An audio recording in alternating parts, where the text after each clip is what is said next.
Okay, thank you, Rebecca. It's a shame to be doing it this way, isn't it? I remember last year I was in that lovely candlelit room in the in the design festival, design week, and yeah, we had a very intimate discussion about Climax City. Well, this year we're talking about high streets, and I'm going to go back to my first slide to start with. So this is a picture that I took last night, in fact, when I was walking my dog. And it's in South Manchester. It's a place called Manley Park. And I've been walking this route with my dogs over the years, for many years. And these two corner shops have always been empty. They sort of get taken occasionally for a little bit, and then they sort of close again. And it struck me last night going past them that they're both there glowing in the night, making this corner feel much more friendly than it ever used to do. And I thought this is quite interesting, actually, given that we're in the middle of a high street crisis, and we're in the middle of a COVID pandemic, and shops aren't supposed to be thriving. The one on the left is the barbers, as you can see. And interestingly, over the last 3 or 4 years, when you look at the data on shop units, barbers are pretty much the only shop that's increased. There's been a net increase in barbers across the country. I don't know whether our hair's growing quicker than it used to, or what, but for some reason, barbers are a growth industry. The other one is the Range Dessert Company, which is a type of shop which I don't think existed a few years ago, which sells ice creams and cakes and so on, both run by Asian families. And you can't quite see on that picture, but there is a little, do I get a cursor here? Can you see my cursor? No. There is a little sign there, which is Just Eat. And the existence of Just Eat, I think, is quite an interesting phenomenon in terms of corner shops like this, because they can survive with an online market, which they couldn't do if they were relying on people walking past this corner of Manchester for trade. So I mean, it's an example of the internet having a positive impact on shops. So that was just by way of introduction, and it sort of sets out my theme, really, which is to say, we start talking about the crisis on the high street, but it's a slightly more complex issue than we might think. And I will talk about lockdown briefly at the end, but actually it's quite difficult in the middle of lockdown to see what's happening. And actually, what I want to do is talk about a much longer term set of themes on high streets and where they're going, because a lot of the stuff which you see, I think, lacks an understanding about what the fundamental issues that we're dealing with here. So anyway, we're doing this piece of work. It's with money from the Royal Commission of the 1851 exhibition. They give a research bursary once every 2 years to people. And actually, Arena Bauman, who you have had speaking this week and will be with us a bit later, was the previous recipient of the 1851 bursary. And we are looking at, it's called Tales of the High Street is the idea. This was our proposal. And the idea of the proposal was to say, we get all this data on high streets, we get all these news stories and so on about high streets, but actually they don't tell us what's going on. And what we want to do is tell stories. And so the project is looking at 100 high streets up and down the UK. And what we're trying to do is just discover the stories of those places, to understand a little bit about the personal stories of what's happening, the local stories, the reasons why some areas are thriving and others are not, and all those little nuances which aren't picked up by the figures. And it sort of came out, this sort of idea of the project came out with a certain frustration with the way that high streets are being dealt with. So this is a competition that the RIBA Journal ran last July, as you'll see. And it was called the Future High Street, I think. And it was asking architects to come up with ideas about what the high streets could be. And one of the high streets they looked at was this high street I know quite well, which is Biker High Street in Newcastle. Now you can look at that street now. It's got shops down it. It's got a bus route going down it. It's got traffic, of course. It's got all those horrible railings to keep the pedestrians on the pavement. But all the proposals for it basically did a combination of this type of thing: closed the street and smothered it with plants. Now, no one's going to object to smothering anything with plants, of course, but actually it doesn't really betray a very good understanding about what a high street is. I mean, you can't actually see shops on this image. It's almost like you make stuff green enough and it's bound to work. And it seemed to me that this was all being done with a very poor understanding about the economics of what a high street is and how it works. So we started going back, and it seemed to us that this has got a long history. And so what I want to do is take you through a whole series of high street crises that have happened over the years. And the first one happened in the 60s. And this is a bit of my personal history. I went and dug this out on Google Street View last night.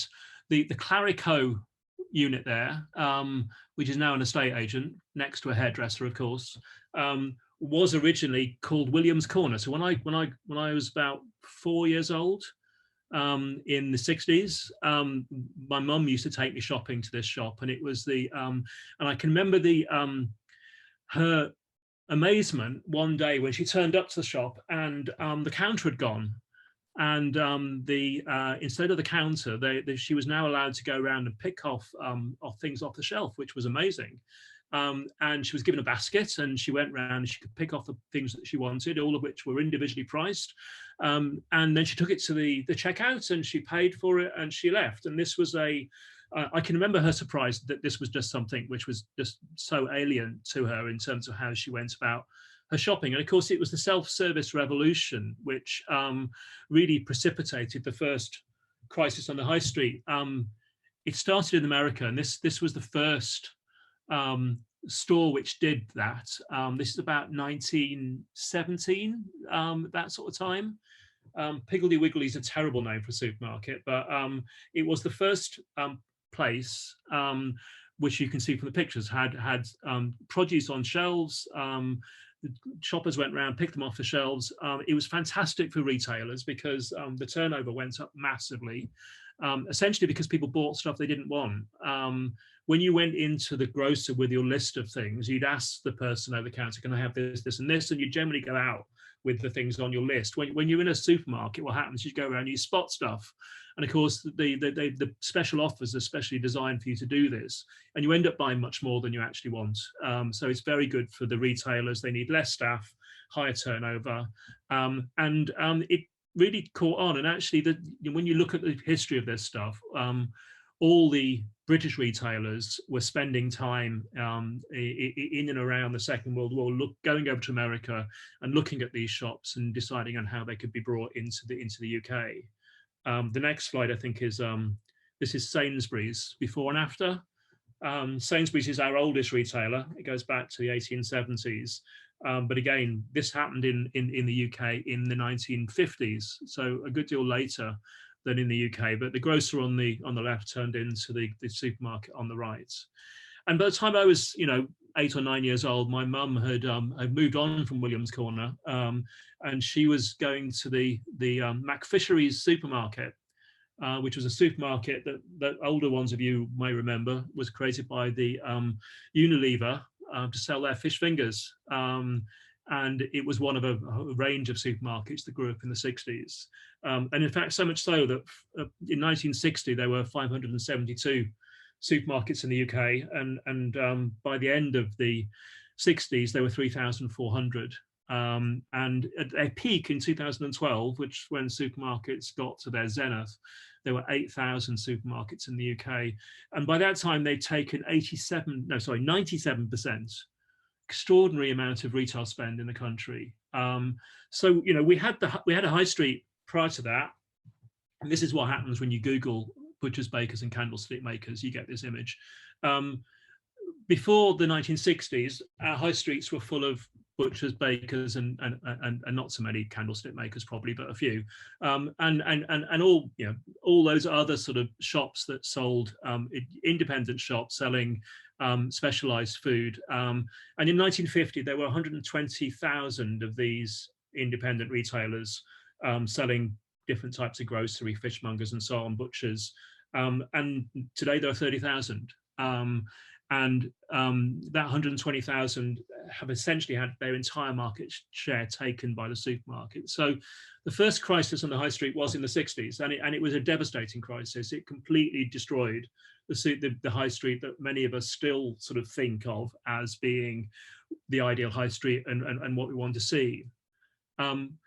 In doing this, we came across this other story. This is in Nottingham, and a store called Gem, which is the Government Employees Mart. It's an American company which opened the first hyperstore in the UK in 1964. And the most amazing thing for the times about this store was the fact that it had no windows. Because as far as they were concerned, supermarkets, well, the shop windows were what shops were all about, and the idea of a shop without windows was very hard to get your head around. Really, it had 1,000 parking spaces. It was 100,000 square feet, which is about the size of a modern superstore, but was 10 times bigger than any other store in the UK at the time. And within it sold everything. It sold records, and it sold clothes, and it sold all sorts of things. And it lasted for less than 2 years. It was entirely ahead of its time. And it was then bought by Asda and turned into the first Asda superstore. So there's this history in the UK of these attempts to create these out-of-town facilities, which go back a long way. So this precipitated really the second crisis on the high street, which took place in about the 1990s. And the person responsible for the second crisis was the gentleman on the left of this picture, Government Minister Nicholas Ridley, who was opening this is him at the opening of the Metro Centre in Gateshead. The chap in the middle is John Hall, who is the developer of the Metro Centre, and the one on the right is the council leader, looking very happy about the number of jobs that were about to be brought to Gateshead. And this is Gateshead under construction, the Metro Centre, the first real out-of-town mall in the UK. Again, another import of an American model. Which I don't think, these pictures are black and white, which makes it look much older. It's only 85, it's not that long ago. And the extraordinary thing about Metro Centre, along with this, which you'll know about, which is Meadowhall in Sheffield, is they were both built without planning permission. They were both in enterprise zones. They both were benefited from huge tax breaks in terms of not paying business rates. And they didn't require planning permission, which when you think about it is extraordinary. And they had this extraordinary damaging effect on town centres. And so at about the time that the Meadowhall opened, we were doing work on town centres, which I'll show you in a second. And Sheffield lost 30% of its turnover. Sheffield city centre lost 30% of its retail turnover as a result of the Metro Centre. The trade transferred almost directly to the centre, and Sheffield's never really recovered from that. I mean, the later ones that were built, like the Trafford Centre in Manchester, the council knew what was coming and was able to put in place some policies to try and limit the impact. But Sheffield took it face first, and really it has done untold damage to Sheffield city centre in terms of its retail offer. And as I say, it's never, Fargate has never recovered, certainly. And Nicholas Ridley also had this idea, which is something which the current government, members of it, seem to have as well, which is that planning is an unreasonable restraint on retailing, and that without planning, the most efficient retailers would rise to the surface, and it was essentially an industry and not something to do with place. And so he, through a fairly short period, he was only Secretary of State for a couple of years, let through a whole raft of planning applications for this type of thing.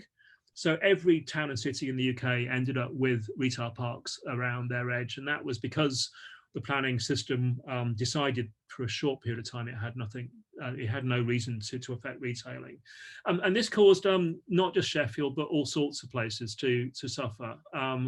This was a Urbed report, which I was only peripherally involved in. It was done by my colleague Nicholas Falk, published in '95, I think it was. And it was commissioned by government to look at the crisis in town centres in the 90s. And it looked at the crisis, it looked at how you would measure the success of town centres.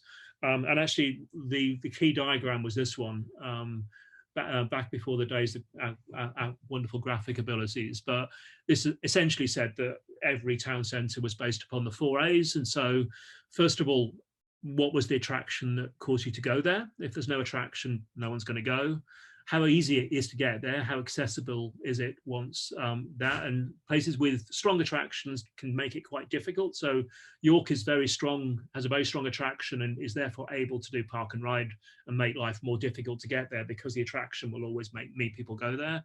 Amenity is the quality of the environment when you get there, and action is the ability of the town to do anything about all this stuff. And you bring that together, and we created a set of health checks for town centres, and also worked at the time with government to bring in PPG 6, as it was then, Planning Policy Guidance Note 6, which looked at retailing and essentially said that you weren't allowed to build out of town retailing unless there was no opportunity to build within town. And that sequential test actually had quite a profound impact on retailing over the next 10 years. And the town centres did revive quite strongly, which brings me to the third crisis on the high street. And I put crisis in this respect in inverted commas, because it wasn't a crisis in particular, because it was something which stored up problems for the future. So high streets in this at this time were incredibly successful. So in the early 2000s, there was very good money to be made by building shops. Lots of town centres invested in their retailing, and of course at the time, the mark of success was how many of the big retailers you can get, and we did retail studies through this period, and the agents you're working with would always say, well, actually this is a really good town centre because it's got all the multiples present on its high streets. And of course the crisis in question was this idea of the clone town, and this idea that all towns were starting to look the same. All towns were made up of the same set of 30 retailers who you could find on every high street, and the local shops, the independent retailers, were basically being squeezed out of existence, and towns were turning into clones.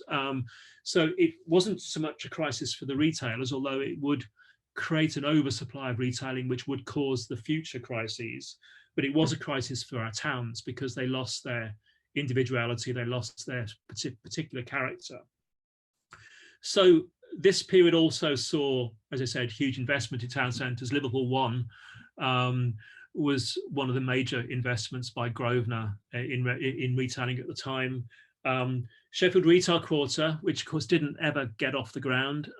There's hope still of bringing this forward, but it missed the boat in terms of this particular round of investments. However, Birmingham got its John Lewis, and the way that this whole process, sorry, not John Lewis, Selfridges, what am I saying? The process throughout the whole of this period was based around this idea of, so I'm distracted because that looks like an angry robot now from this angle. I hadn't really appreciated that before. When you were doing high street development at the time, the key thing was to get an anchor. So if you were a big city, then Selfridges or John Lewis's or Harvey Nicks, if you were lucky, was the anchor. If you were a smaller place, then you wanted one of these. You wanted a Debenhams. And the idea, you'd put the Debenhams at the end of your town centre, and this idea that then everyone would walk to the Debenhams or the Marks and Spencers or whatever it was called, and then you'd sell all the retailing on the strip of land between your existing town centre and this new new This was a plan that we did for Stafford town centre.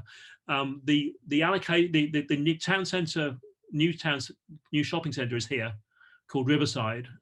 This is a Debenhams here, and this is a Marks and Spencers. That wasn't anything to do with us. We were brought in to try and fix the problems that this had created, because that's the old Marks and Spencers here. Can you see my mouse? Yeah. No. Yeah. Good. Okay. This is the old Marks and Spencers, which of course closed down. Oh, actually, no, the old Marks and Spencers up here. Of course, you lose the old Marks and Spencers because it moves into the new shopping centre. And all of a sudden, oh dear, this end of the town centre is really struggling. So you've suddenly drawn all the trade in the town centre to these quite peripheral sites, and your old town centre then starts to suffer. Now, the question is, Debenhams has since gone bust.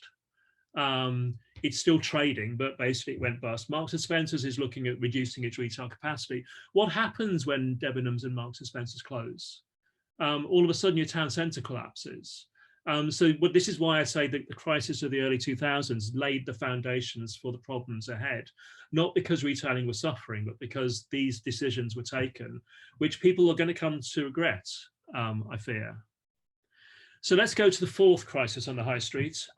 This happened as a result of the financial crisis, 2008. And the headline really was the loss of Woolworths. People were stunned when Woolworths went. It went because, for a long time it hadn't innovated as a retailer. It had far too many shops.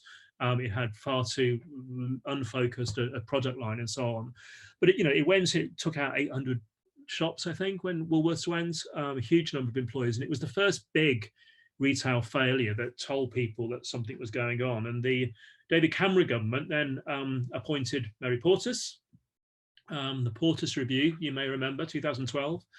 And as the Portas Review said, in the 2 years before the report came out, 10,000 shops had closed in the UK. The vacancy rate had risen from 6 to 16%, and the footfall was down 10% across the country, except for London. And this was the crisis which, at the time, which was a really sort of a readjustment, having overexpanded the retail, the retail market was readjusting. There was another report, and it actually, for those of you really interested in retailing, this guy, Bill Grimsey, who had been head of Iceland and Wix and various places like that, he wasn't very kind about Mary Portas, as you can see from the quote at the top of the screen. But he sort of, it's actually quite interesting when you read him. He's a real retail insider. He tells you how the retailers have basically got it wrong and overexpanded. Although the actual thing he suggests happened is not dissimilar to what Mary Portas suggested. And it led to a period, and this is the period sort of 2012 up until 2018, which if you read the headlines, it's like the retail crisis never ended. It's been going on continuously ever since. But actually, you look at the figures, and the number of retail units between 2012 2018 grew quite rapidly. Even as the headlines showed all these retail closures of mainstream retailers, the number of shops was going up. And actually, what we've been really interested in doing is trying to understand what was happening during this period. So you're looking here at a picture of Lark Lane in Liverpool, and actually lovely street, Lark Lane, with Sefton Park at one end. And it's just lined with independent retailers and cafes and shops and bars and so on. And a lot of that growth in that period was independent retailers. Mark Davis from Future City, I put a quote from him at the top. So we got used, and when I say we, this is obviously middle-class people, we got used to buying cheese from cheese shops, fish from fish shops, individual shops offering unpacked produce and explained by people who knew a lot about what they were selling. And this idea that we rediscovered that high street that had been lost in the 60s, at least in nice middle-class places, is significant. There's a very significant trend going on there. Mark Davey then talks, this is an article in Urban Design Quarterly, about the other growth of independence, which is Chinese grocers pumping out Asian techno, markets offering African and Asian focused cultural cornucopia of fruit and veg, halal meat and fish dispersed in climate denying blue bags. This city-based ethnic retailing has also grown rapidly and has also expanded its market beyond its indigenous community to a much wider market. And this is also very significant. This is Rye Lane, which is one of the places that we're looking at. We're also looking at this place, which is Belgrave Road in Leicester, which is the largest Hindu community in the UK. This is pictures taken just at the start of the Diwali celebrations, and we spent some time in Belgrave Road with the Academy of Urbanism last year, and it's just an incredible place. It's got hundreds and hundreds of shops. It goes on for about a mile and a half, and they're all occupied and they're all independent, and they sell everything from Asian jewelry to very good quality restaurants to sari shops and so on. And it's far from being down market. It's an incredibly vibrant place. And this again is another trend that's been happening in that period. This is one of the reasons why we have a growth of shops. Another is, of course, coffee. And when you look at the number of retail units, the other thing that's grown other than barbers is coffee shops.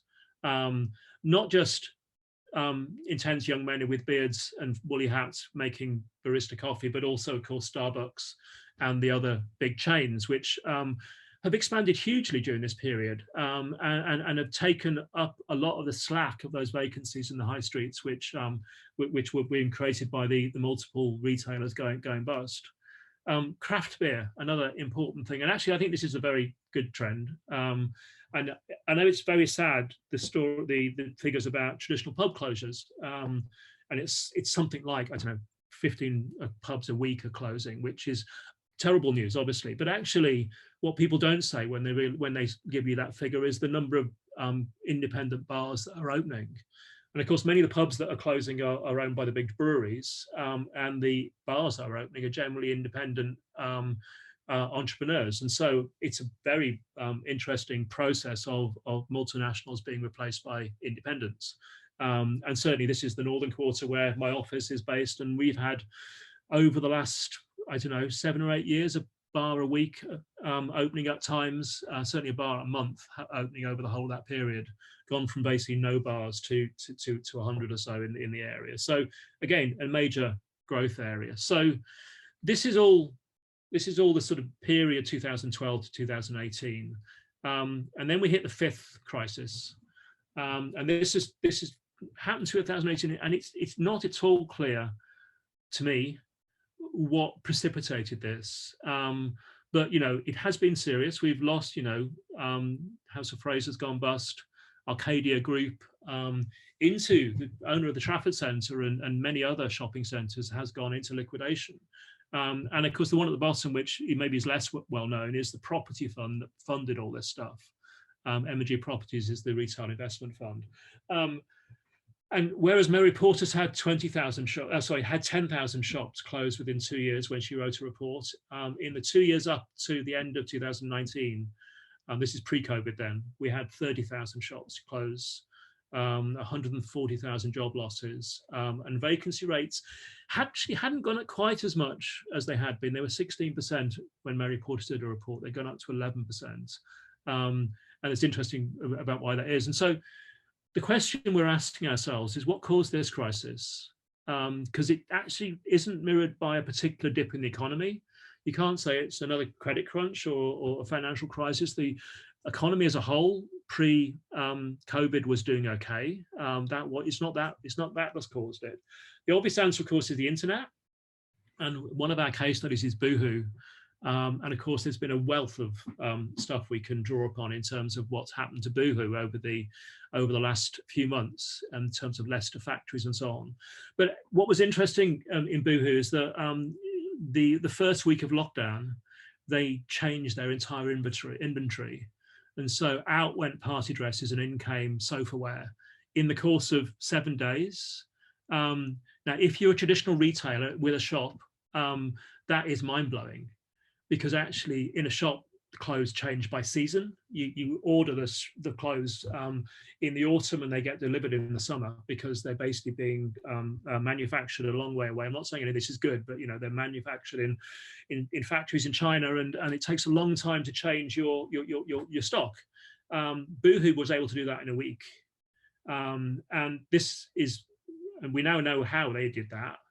Which is by exploiting workers in Leicester factories as opposed to Chinese ones, because Leicester is obviously a lot closer than China, and actually you can get a turnaround very quickly. So it's an interesting process, but basically the way in which the online retailers can react is completely leaving the physical retailer standing, with a few exceptions. People like Next are a major exception.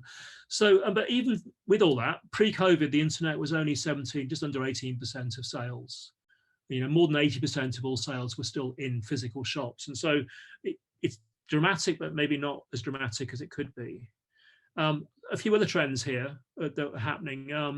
Obviously, retail restructuring is happening. I mean, one of the things that Bill Grimsey says is that if you're a retailer wanting to reach the whole of the UK, you used to need 400 shops. That was the rule of thumb. To reach the whole of the UK, you need 400 shops.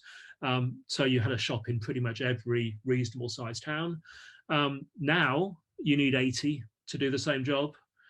So you only need to be in the big centres, and the rest of your reach is done by the internet. So if you're a retailer with a good website, you can reduce your building stock by 320 units, and obviously that makes accounts for quite a lot of the closures. Convenience economy is something which is, I think, really interesting, and this. One of the crises I didn't talk about was the supermarket crisis, which happened in 2014, when Tesco's started losing money and closed out down a whole load of stores, as did the other big supermarkets. And that was partly because of the IKEA's, not the IKEA, sorry, the Aldi's and Lidl's of this world, but also because the retail market changed at the time and people went for convenience. And so this idea that people were started shopping every day in their local supermarket, as opposed to doing a weekly shop in the big supermarket. And so places like Tesco's moved on back onto the old high street. So, not far away from that old Williams corner I showed at the beginning is a Tesco's local, occupying one of those units. And the supermarkets are now back on the local high streets. And that's, my local high street up the road has a Tesco at one end and a Co-op at the other end. And actually all the shops in between are now full, whereas they weren't 4 or 5 years ago. That change of trade back to the local high street is very significant. Home ownership over this period, and when I say home ownership, I guess it's the first-time buyers. There's a whole bit of the retail market which is to do with buying houses. Carpet for places, furniture places, decorating places, DIY places. And when first-time buyers are not able to buy houses, then that whole area of the retail market suffers. Car use, I mean, young people are driving less than they used to. There's figures of young people owning cars are massively down on what they used to be, and that's partly because of the insurance quotes that they have to pay. But actually, then the young people are therefore not using out-of-town shopping to the same extent as they were previously, either shopping online or using local centres. And then finally, the experience economy. And through this period, the data shows that people have been more willing to spend money on an experience like a holiday or a meal rather than buying stuff. And so people are not buying stuff to the same extent as they used to. And that, of course, has had an effect. But none of that really is a smoking gun. None of that really explains what happened in 2018 to cause the crisis. The thing that really stands out is business rates. And there was a bungled business rate revaluation, which essentially, first of all, caused a whole load of shops to have a huge business rate hike. And then the government changed the rules, and there was a transition. And so basically people got, it ended up paying a huge amount of retail rates. And that, I think, has been the trigger. As much as anything else, the retail rates revaluation is the thing that caused all these things to coalesce into the new crisis. And I think, which is interesting, because actually it wasn't inevitable, and it's undoable as well in terms of what might happen. The issue, of course, is that was all prior to COVID. And this is the retail spend and footfall figures for COVID. The Centre for Cities Recovery Tracker is fantastic. It's a live website, which if you just Google Centre for Cities Recovery Tracker, you'll see it has all this live data on it. And this is footfall data from Springboard and retail sales. From COVID, you can see what happened during lockdown, but also the partial recovery that's happened since then. And what they've done, they're tracking these places. So these are the centres which the Centre for Cities is looking at. And what's really interesting is if you look at the top 10 places for footfall and top 10 places for spend, and then look at the bottom 10 in both categories. The places which are really, really struggling are the cities. So the bottom 10 in terms of footfall: London, Manchester, Cardiff, Birmingham, Oxford, Liverpool, Edinburgh, Leeds, Glasgow, and Newcastle.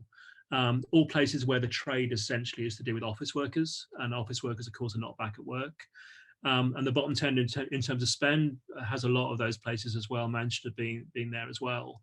And the places doing well are the local centres, often working class. you know, Huddersfield's up there at number 2 in terms of spend. Local population, also suburban centres. And it's quite interesting, those places in the top 10 were all the places that were struggling pre-COVID. The ones in the bottom 10 were the places that were doing really well pre-COVID. It's a complete reversal of the situation. And who knows what's going to happen post-COVID. I mean, who knows the extent to which the patterns that we had will come back, or whether this is a fundamental shake-up which will cause things never to go back again. And just to sort of finish, really, one of the things which has come out of this process is the idea of the 15-minute city. And this is a illustration from Paris, where Mayor Hidalgo has been very keen on the 15-minute city. And this idea that you can live and work and play and shop and do culture and do everything within 15 minutes walk of your home. And therefore you don't need to use public transport. You don't need to go to the city centre. You can live and work in your neighbourhood. And there are lots of good things about that. There are lots of things which are very heartening for all those struggling neighbourhood shopping centres which existed pre-COVID. However, the question mark is what happens to the city centre? What happens to York city centre and Manchester city centre if the office workers don't go back and people are living within their 15-minute bubbles? It's very hard to know what city centre retailing, or indeed city centres generally, are going to do with their centre. So I think it'd be interesting to discuss that in terms of going forward. I haven't talked about maybe what you expected me to talk about throughout any of this, which is what the good high street should look like. And you know, as part of the work that we're doing with the 1851 Commission, we've read all the reports on town centres that have been produced over the last 20 years, and there are probably about 150 of them. There were a lot, and they all agree what the future high street should look like. And it should have less retailing, it should have more leisure, it should have more community uses, it should be a focusful community, it should be full of independent retailers, probably a bit smaller than it is at the moment. It should have a good environment, it should be walkable, it shouldn't have traffic. These are things which are not in dispute. The issue, which everyone disagrees with, is how to get from where we are now to where we need to be. And I'm not going to talk about this today, because you're going to have to invite me back next year when we've done another year of the work where we can get closer to answering this question. But we have got as far as thinking that quite a few of the things suggested, like greening the high street and planting an allotment down the middle of it, probably aren't going to work. Things like the public sector buying the entire high street and running it like a shopping centre, probably not going to work. The message, I think, that we want to try and get across from these 5 crises that I talked about is that high streets are actually really resilient. That on each of those 5 crises, people thought that was the end and they'd never come back, and they always did. They never came back in quite the same way as you expected them to do, and who thought that dessert shops would be a thing, or barbers would increase, or vaping shops would appear, which of course didn't exist only a few years ago. But they always come back, and they always come back in a ways that you won't expect, and ways which are often joyful and often quite exciting in terms of what's happening. So the question, the answer, my message, I guess, is one of hope, really, that actually I think high streets are a illustration of what we talked about last year in the Climax City. They are a self-organizing element of cities, and actually if we allow them to do so and we take away things which are causing them harm, then they will recover themselves. So thank you. I'm going to stop there.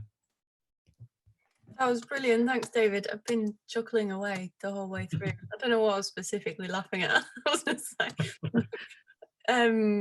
Yeah, I think that I've just put a little note to my friends that are over in Amsterdam, because the slide that you had on just before, it looks exactly like their street, that if you go out of their little neighborhood, it looks that it's the same. Yeah. it's like you've drawn their street. There we go. I don't know if Barry and Bettina, you might have something you want to say about it. Like, I've experienced of different cities that that we can sort of take inspiration from around Europe, the world, wherever. Yeah, don't know. You're talking, but do you want to unmute yourself, Katina? Always a good thing. Yeah. Does anyone want to add any questions or put your hand up? You can use the little raise your hand in the bottom right hand corner of the participants box to ask David any questions. Go on then, Messina. Well, I think the main thing is that in many European cities, the car doesn't play. You know, I'm 50, I've never owned a car in my life. I've always lived in cities in Europe that you didn't need a car. And in York, you need a car to get to the outer shopping centers, to go to Tesco.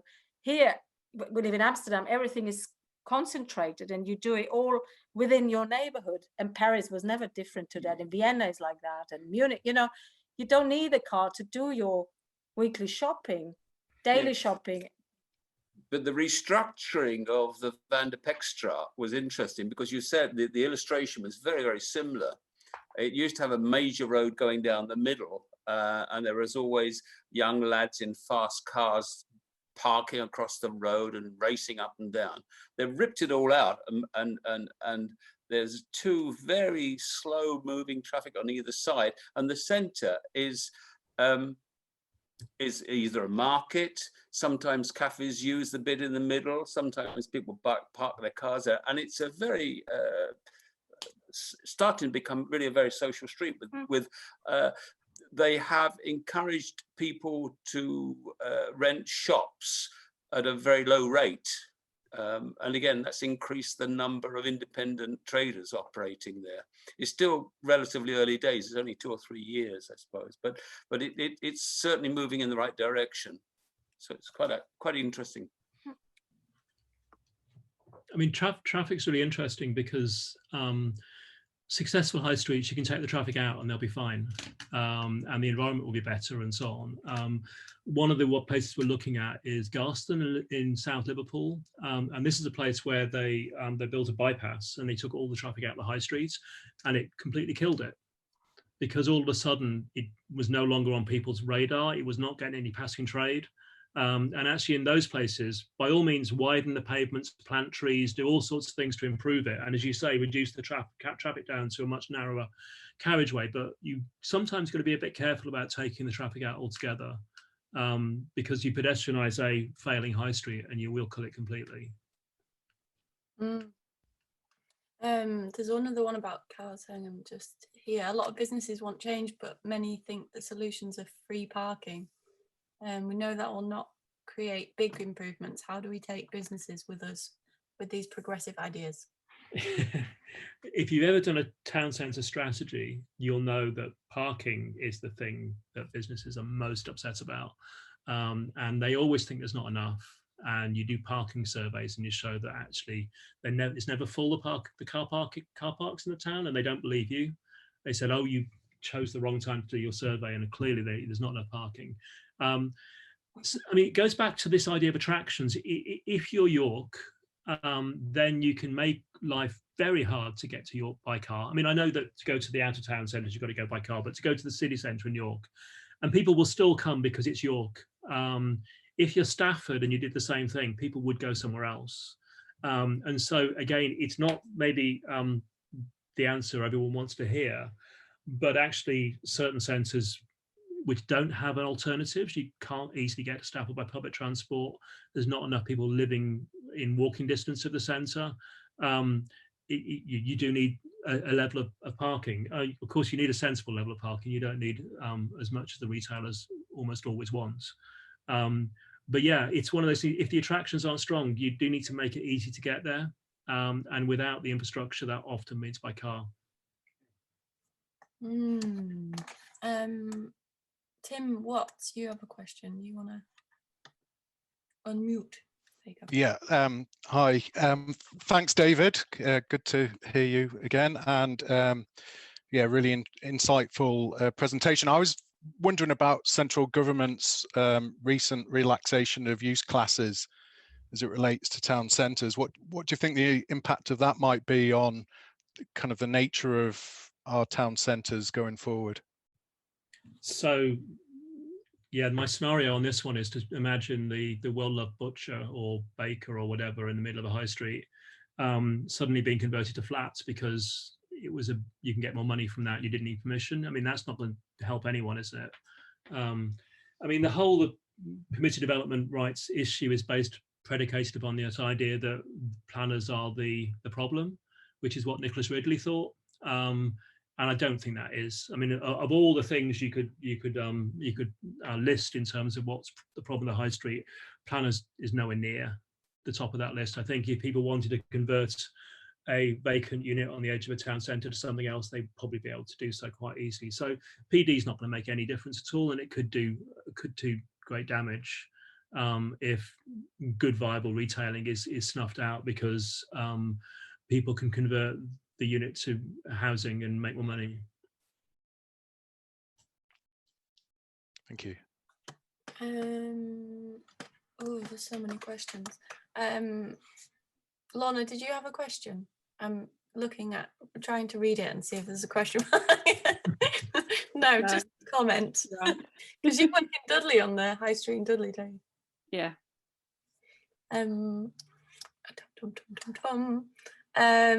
Well, the high street. Okay, so Penny says, how much has the increasing rents charged within shopping centres and retail parks impacted upon the cost of larger retailers? I understand that many had leases with the automatic increases, which had service charges as a percentage of rents payable. That's obviously it's a question which reflects the way things were a few years ago. So in the retail boom I talked about back in the early 2000s, you would sign up your retailers to a 20-year lease, the guaranteed income for 20 years with, as you say, upward rent reviews and so on.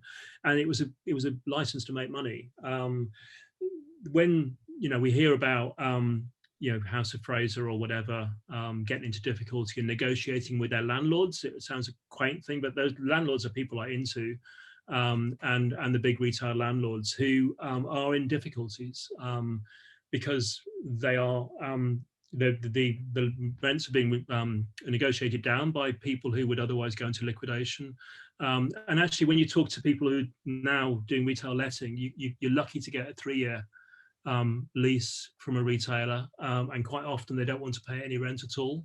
They'll only pay service charge, and they'll want a break that they can leave whenever trading gets difficult. So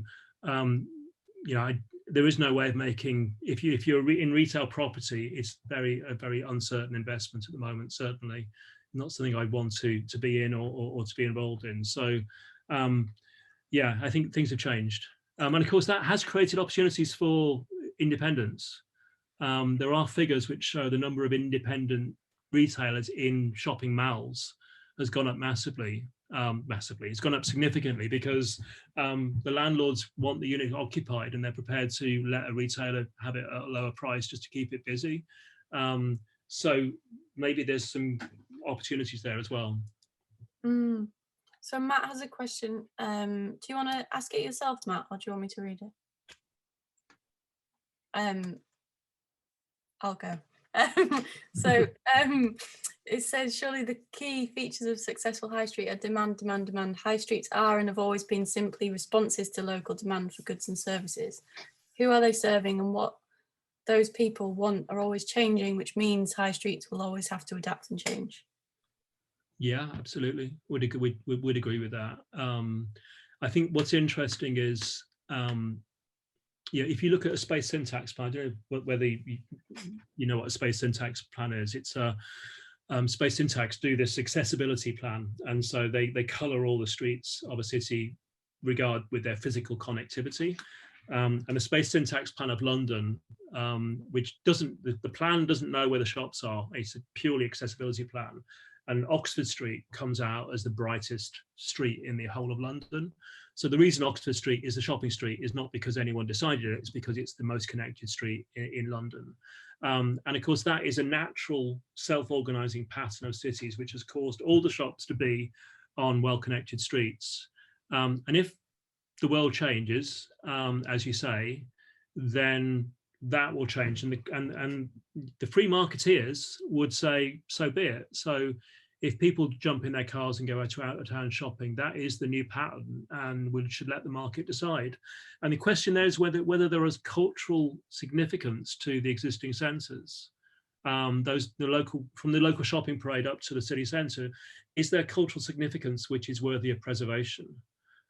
Because if there is, then maybe we'd want to adjust policy so that demand is therefore shaped. Because obviously, as government has the ability to shape demand, they can use taxation, they can use regulation, they can use various things to shape that demand and shape it for the social good. And of course, that essentially is the definition of what planning is. So I would argue that there is so much social capital in our town centres and our shopping centres that we should preserve them and not allow the market to dictate fully. So it's like in York, I think there's someone wrote in here about pop-ups. We had a really great talk by Stephen Pritchard yesterday, who was saying no more meanwhile use for bringing in artists and giving them space for however long to regenerate an area and then kicking them out and then putting the retail whatever. And I guess the question is what can we do with grassroots communities coming together to use spaces that aren't necessarily open to us anymore, that are private spaces that are making our city really inaffordable to live in, but they're empty as well. So it's just sort of this massive catch-22 of what like the high street in York could become. It's like this I don't know, it's just a sort of, what do we do with that, with a failing high street as creative community? One of the most inspiring stories that we've looked at is Doncaster. It's not very far from York, obviously. And a few years ago, Doncaster, as you'll recall, applied to become City of Culture. Wasn't a successful application. And one of the artists in the town decided, just put out a post saying, well, look, if Doncaster wants to be City of Culture, it should start acting like a City of Culture. And we should treat culture in Doncaster seriously. So he set up a thing called the Doncmopolitan, which is a magazine. If you go online, it used to be a physical magazine. It's now online. It's fantastic. It just treats culture in Doncaster as a serious thing.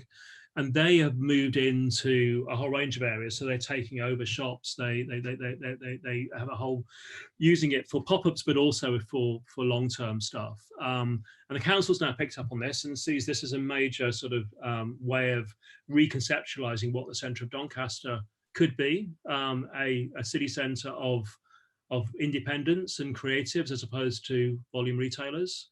And I think it's really interesting that is something which is likely to be the way forward for everywhere. And so you shouldn't be excluded from these spaces because they're empty and the people that own them can't rent them. And so they're there for the asking, in terms of, it may be framed in terms of pop-up and temporary uses initially, but this is the future. This is the way the future is going to be born. Tim, did you have another question? You still have your hand up. Sorry, no, I'm not quite sure how to take it down. Just really consider it down. Yeah, because I guess the question is like feeling exploited in a way as like creative people or communities or whatever, or like and just sort of being used. I think this has happened quite a lot in Amsterdam as well. Like the like artists get pulled in to come and spend time in spaces and make the area really amazing and interesting, and it draws like loads of people to these spaces, and then it becomes completely unaffordable for them to live there. And it's like, do we want to be sort of feeding that process, or do we want to be saying, or boycotting it almost, and saying, well, we're just going to do stuff where like keep our own space? I don't know, it's a really difficult question, I think, for me. Mike Hobbs. There we go. Fantastic. Hi there. Thank you very much. That was great. I saw a really great talk earlier this year by someone from historic England who was advocating the repurposing of upper floor space in high street retail as residential space, which they thought would serve the purposes of retailers and city planners and obviously, you know, local residents alike. I was just wondering if you had any thoughts on that yourself. Absolutely. I mean, that's obviously a good thing to do. It's also something that's happened in a lot of places already. Of course, the great advocate of this was from York, a woman called Anne Petherick. Is that right? People on the call probably know better than I do. She was at York University and she ran the Living Over the Shop project, which is still probably available online. But yeah, she was a strong advocate of conversion of space, and she would work with some of the big retailers and banks as well to bring their upper floors back into use. And you know, I go around centre of Manchester, and lots of the shops have residential above them, and I think that's true in many places. So yeah, there are difficulties, obviously, in terms of access and so on, but actually, yeah, absolutely. And it's good to have people living in a place because it creates customers, it creates surveillance. It's all positive, really. It's like Very much. Thank you. like retrofitting what the zoning thing. I'm not an urban designer. I have no idea about these things, but have we done too much monoculturing of places? And yeah, we need to get back to that mixed use of getting people living and doing in the same sort of spaces. Absolutely. I mean, in planning terms, the policy is called prime retail frontage. And this was always a policy that places had. They identified their prime retail frontage and they wouldn't let anything happen other than retailing in that area, not even cafes quite often. And I think most of them moved away from that. I don't think many councils now pursue this, but it was seen as a way of protecting their retailing to stop anything else happening. And it was, I think, very counterproductive because all those other things are what we need now for the future. Robert, you've got a question. It's not really a question. Mike Hobbs, do you live in York? No, I'm asking because the fact is there are people who are very interested in this over the shops business in York, and if I do live in York, yeah. Well, I'm just saying if you're local, then there are people thinking about that, and if you're interested, I think there'd be a way for you to tie in with that. The trouble is the initiative's in abeyance at the moment. Of course, yeah. And so I can't give you a contact for someone, but you could do worse than just contact a York Civic Trust. York Civic Trust, fantastic. Thank you very much. I think Duncan is in this group this evening. I've seen his name, but if you contact York Civic Trust, I believe they were one of the voices, or someone from the Civic Trust was involved in it. I think just because of COVID, it stopped. But I mean, there's huge potential in New York. And I'm just saying there are local people who are doing it. So if you're interested, I'm sure they'd welcome some help. Fantastic. Well, I'll absolutely look into that. Thank you.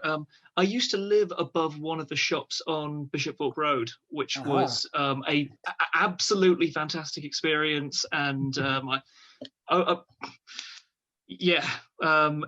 think I would just advocate absolutely the use of that space for sure. 100%. So yeah, I'll get in touch. York Civic Trust. Thank you. Yeah. Just saying the power of your design week, connecting people together. So beautiful. We should be doing this in the pub afterwards, shouldn't we? Yeah. No, we all need this. I can't wait. It's going to be so nice. Next year, if we can do a physical festival, we'll call it the Physical Festival. Sean, you've got a question. Yeah.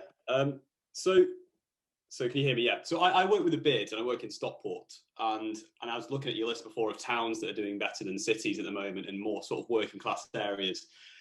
I find that a lot of the images we see and the progressive ideas we have just do not resonate with people who own in working class areas, with working class shops, they just don't see those things as possible. Because it was me who put the question in about the car parking. I speak to businesses every day and they do say, we want parking, but we know those spaces are available. But I guess my question is, how do we translate these progressive ideas to these people who they have to go with us while we make this happen? Because at the moment, you know, I'm middle class and I love those beautiful images, but these people just don't see it in the same way. And if we want this 15-minute city of people walking around and being able to do these short, quick trips, a lot of working class people do not have the capability and time to do that because of the jobs that they're in. So I guess I just want to know, how you imagine us translating that gap? It's a really good point. And it's one of the reasons that we wanted to tell stories was because we were frustrated that people were taking a nice middle class shopping area and trying to read across into other areas. And you know, this idea of, you know, the fishmonger and the baker and so on, I mean, it's great in certain areas, but you know, generally very expensive. And actually, you know, you take it to certain other areas, it just doesn't fly.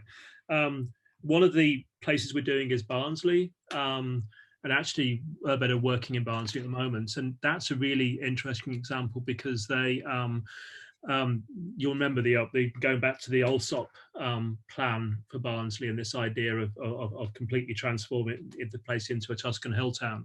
Well, that's still going, and they're building a shopping centre now, which the council are doing directly. So the council is the developer, not just the funder of it. They are doing it in a very simple, sensible sort of way.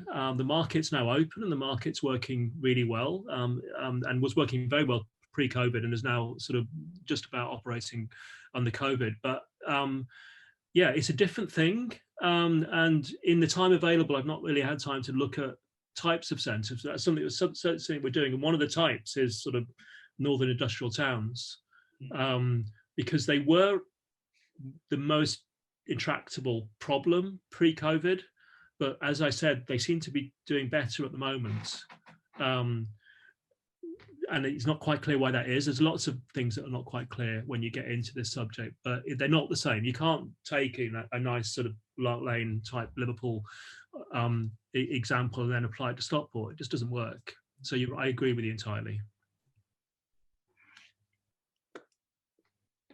I think the point is that every town and city is unique and it needs its own sort of unique approach, maybe. I don't know. It needs its own story. That's the idea of doing Tales on the High Street, because you know, and what happens is people take, so for example, Incredible Edible. We all know Incredible Edible in Todmorden is incredible, is amazing. Incredible. It's incredible. And so people go, what you need to do is you need to create an Incredible Edible in your town. Well, that might work, but actually it was a particularly unique combination of amazing people that came together to make that work. And you can't just replicate that. Actually, what you need to find your own amazing people and do the thing which they're really interested in, rather than trying to say, well, that's good practice from Todmorden, which we can apply to our town. And we always do that, unfortunately. We don't think about the specialness of each place. I think definitely a here. There. Robert, did you have another question? It's really a conversation thing, really, following David's point about why the northern towns seem to be in some ways doing better. I mean, we mustn't underestimate all the suffering going on, but there's something about there's something just about people. I mean, these northern towns have huge pride in their past, and people are very conscious of that. And I think COVID has brought people together again around that pride. And of course, I mean, I don't want to be sort of nostalgic or romantic about it, but I think it's a real thing. And it may be part of the explanation that COVID is a common identifiable threat. And to deal with it, it seems to be drawing deep on this local pride at whatever scale. Now, cities, the pride is scattered, it seems to me, around districts of bigger cities. But in these towns, the scale is still 15, 20-minute walk if you can walk. You know what I mean? Anyway, I'm just sharing that thought. It's really. true. I mean, we started working in Barnsley back in January, and going there on it was a Tuesday morning, 10 o'clock in the morning on a Tuesday in winter. And you'd expect a town centre to be quiet at that point. And Barnsley was buzzing with people. I mean, there were people everywhere. And you think, well, first of all, probably quite a lot of the people here aren't working, mostly because they were elderly, actually, because the age level was quite high. But they're coming into the town centre. They're not spending lots of money, but they're using the town centre as their focus to meet and to just meet their friends and so on and so forth. And that doesn't happen in a big city because everyone is living much further away and doesn't use the city centre in the same way at all.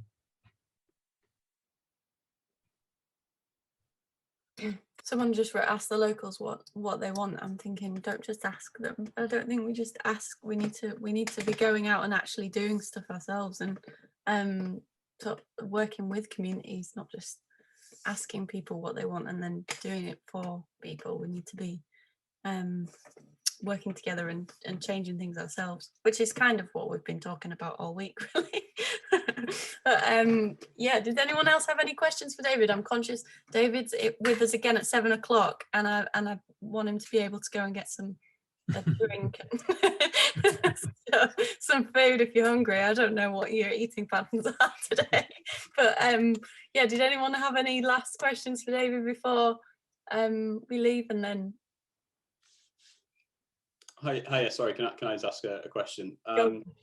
So I, before the job I'm doing now, so I'm working with the bid, I used to organise Northern Quarter Makers Market. I don't know if you've been before. And I personally organise markets in Didsbury, Cheadle, Stockport, sort of across the area, and it's how I got interested in town cities. And hopefully I want to do a master's in planning next year because of that interest. But again, with something like markets like that, they are really good. They bring people in. It's really exciting. But again, they are middle class entities that only bring in those kinds of people.